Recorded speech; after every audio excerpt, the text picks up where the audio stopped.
Salam sejahtera, shalom Bapak Ibu yang terkasih dalam Tuhan. Kita akan mendengarkan firman Tuhan, mari kita berdoa. Kami mau mendengarkan firman-Mu ya Tuhan, kami memohon pertolongan Allah Roh Kudus yang sudah mengilhamkan firman-Mu, juga memberikan kami hikmat dan pengertian, supaya kami dapat mengerti firman-Mu dengan baik dan benar. Dalam nama Tuhan Yesus kami berdoa. Amin. Pembacaan firman Tuhan dari Injil Matius 26 ayat 39. Ya Bapakku, jikalau sekiranya mungkin, biarlah cawan ini lalu daripadaku. Tetapi janganlah seperti yang kukehendaki, melainkan seperti yang Engkau kehendaki. Matius 26 ayat 39. Renungan kita saya beri tema, janganlah seperti yang kukehendaki. Saudara-saudara, Yesus pernah mengajar murid-muridnya berdoa, jadilah kehendak-Mu di bumi seperti di surga. Matius 6 ayat 10.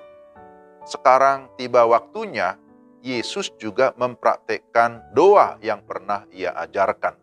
Di Taman Getsemani, Yesus berdoa, ya Bapakku, jikalau sekiranya mungkin biarlah cawan ini lalu daripadaku, tetapi janganlah seperti yang kukehendaki, melainkan seperti yang Engkau kehendaki. Dia sedang memohon untuk menjadi alat anugerah Allah dalam suatu tindakan kalau bisa dihindarinya. Kalau bisa cawan penderitaan itu berlalu.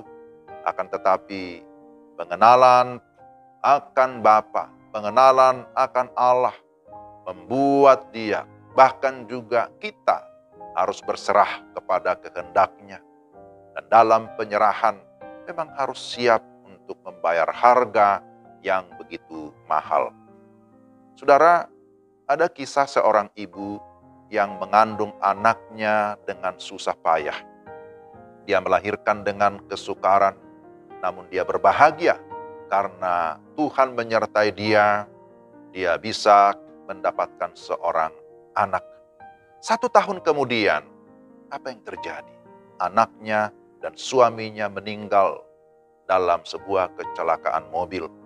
Kematian kedua orang yang dikasihinya sangat menggoncangkan imannya. Selama berbulan-bulan, dia tidak bisa fokus berdoa. Ia memang percaya bahwa Allah mengasihi dia, tetapi dia merasa kecewa dan merasa ditinggalkan oleh Allah. Sikapnya terhadap Allah dan pemahamannya terhadap Allah itu hampir pudar, hatinya begitu hancur. Tetapi kemudian, di suatu ketika ibu ini menyadari bahwa Allah bukanlah pelayan kita, sehingga Allah harus mengikuti kehendak kita. Dia sadar hal itu.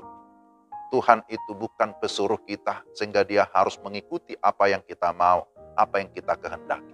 Allah itu adalah Allah yang maha besar. Dia pemilik kehidupan.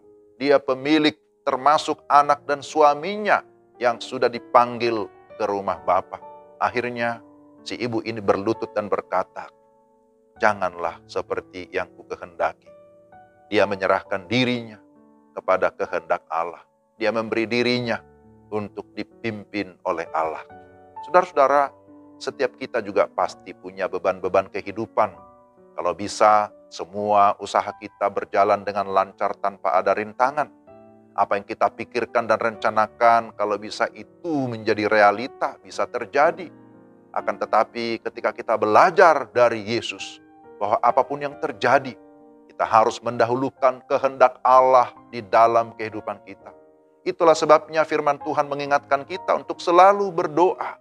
Sebelum melakukan segala sesuatu, mari kita meminta hikmat dan berkata, kalau Tuhan menghendaki, atau kita berkata, jadilah kehendak Tuhan.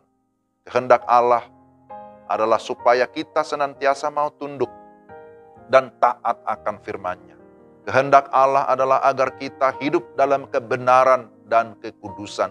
Kehendak Allah adalah agar kita hidup memuliakan Dia seumur hidup kita.